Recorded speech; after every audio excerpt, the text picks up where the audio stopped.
नमस्कार, बहुत बहुत स्वागत है आप दर्शकों का अपने ही चैनल लेट खबर पर। कांग्रेस के समक्ष आकर एक बार फिर राजा रामचंद्र जी ठगी से रह गए।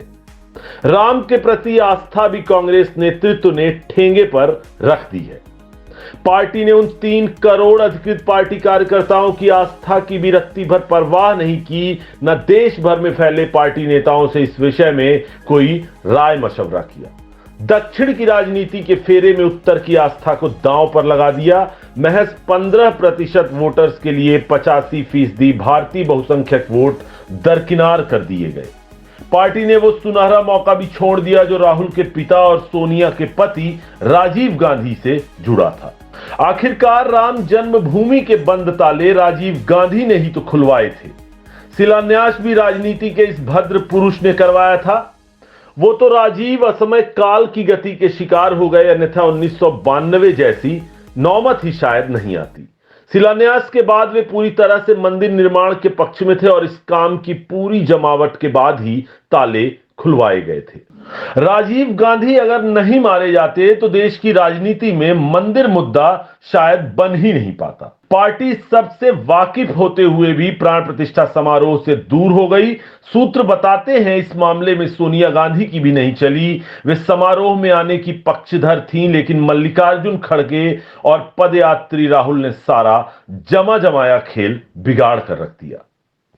इस फैसले ने पार्टी के अंदर एक तरह से बगावत के बीजों का रोपण कर दिया है। पार्टी नेता कार्यकर्ता हताश, निराश और शीर्ष नेतृत्व से नाराज बताए जा रहे हैं।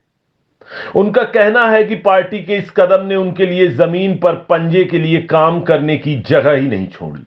सबसे ज्यादा परेशानी तो हाल फिलहाल आ रही है। कांग्रेस कार्यकर्ताओं और नेताओं को समाज के बीच खड़े रहने की जगह भी नहीं मिल पा रही है। रामोत्सव में पार्टी वर्कर्स भी शामिल होना चाहते हैं, लेकिन जहां भी जाते हैं ताना मिलता है और कहा जाता है कि देखिए आ गए राम विरोधी। शीर्ष नेतृत्व के एक तरफा फैसले के प्रति नाराजगी भी है यह कि प्रदेश में कमलनाथ ने अपने छिंदवाड़ा को राममय स्वरूप में सजाया है। कमलनाथ ने 4 करोड़ राम नाम लिखे पत्र अयोध्या भी रवाना कर दिए हैं। अपने हनुमंत धाम को भी दुल्हन जैसा सजाया है। यही काम कर्नाटक में डीके शिव कुमार भी कर रहे हैं। मंदिरों में विशेष साज सज्जा के संग सुंदरकांड का पाठ तो हो ही रहा है। जयराम रमेश जैसे दिग्गज भी खुलेआम कह रहे हैं कि राजनीति धर्मनिरपेक्ष हो सकती है, लेकिन व्यक्ति तो धर्म सापेक्ष है। शहर कांग्रेस की जिला इकाई ने भी राम भक्ति का कार्यक्रम जारी किया है। पार्टी के पुराने जमीनी नेता देवेंद्र सिंह यादव प्रभात फेरी भी निकाल रहे हैं। ये सब नेता और कार्यकर्ता अपनी पार्टी के आत्मघाती फैसले से बगैर किसी दिशा निर्देश स्वयं को अलग थलग कर लिए हैं। पार्टी का शीर्ष नेतृत्व अपने ही दल के अंदर के मनोभावों को भापे बगैर फैसला तो ले लेता है, लेकिन अब उसके ही कई नेता इस मामले में यू टर्न लेते साफ दिखे जा रहे हैं। कांग्रेस इस पुण्य प्रसंग में एक दुर्लभ मौका चूक गई। उसके पास सुनहरा मौका था मंदिर मामले में कांग्रेस की भूमिका को जनसामान्य तक पहुंचाने का, खासकर उस युवा पीढ़ी को जो मंदिर आंदोलन के बाद जन्मी और आज वोटर्स के रूप में खड़ी है। पार्टी चाहती तो इस अवसर को भुना सकती थी। स्वर्गीय राजीव गांधी के प्रयास को सामने रख वे ये तो साबित कर ही सकती थी कि मंदिर तो हम ही बनवा रहे थे, ताले भी हमने खुलवाए और शिलान्यास भी करवा दिया था। अब एक बार फिर कांग्रेस उस नई पीढ़ी के समक्ष राम विरोधी बनकर उभरी जो भाजपा लगातार ये सुन रहा था, कांग्रेस ने मंदिर नहीं बनने दिया। कांग्रेस नेताओं का ही अब यह मानना है संघ भाजपा के विरोध का थोथा उदाहरण देकर कांग्रेस राम विरोधी ही बनकर उभरी है। कांग्रेस को तो उम्मीद नहीं थी कि अन्य दल अलग राह पकड़ लेंगे और वह इस प्रसंग में अलग थलग पड़ जाएगी। देश की सबसे पुरानी पार्टी से ज्यादातर समझदार तो सपा, बसपा, आप, टीएमसी, जनता दल, राष्ट्रीय जनतांत्रिक गठबंधन आदि निकले। इन पार्टियों ने कांग्रेस जैसा कोई घोषित विरोध या फरमान तो जारी नहीं किया। शुद्ध अल्पसंख्यक वोटर्स के दम पर राजनीति कर रही सपा के मुखिया अखिलेश यादव ने भी ऐलान कर दिया सपरिवार अयोध्या जाएंगे। ममता बनर्जी कोलकाता के काली मंदिर में 22 जनवरी को पूजन करेंगी।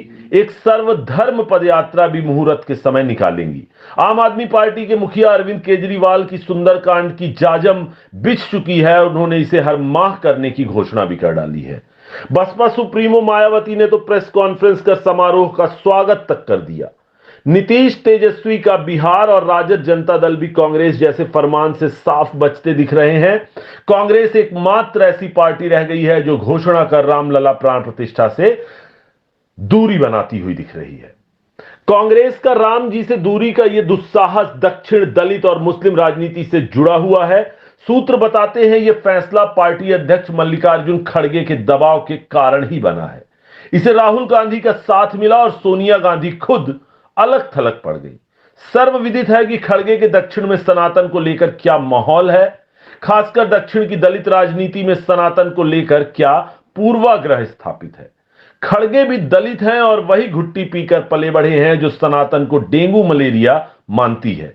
उन्हीं खड़गे ने अपने दबाव प्रभाव में समूची पार्टी का अस्तित्व दांव पर लगा दिया और उत्तर भारत के तमाम बड़े नेता राम जी जैसे स्वयं को ठगा ही महसूस करते रह गए। अब मजबूरी में भले ही राघवगढ़ गढ़ी के राजा बयानबाजी कर फैसले को सही साबित करने की कोशिश करें, लेकिन उनका अंतर मन भी जानता है राहुल खड़गे का फैसला गलत है। उसी गलती का फायदा समारोह के जजमान ने उठा लिया है। वो 3 दिनों से दक्षिण भारत में ही डेरा डाले हुए हैं।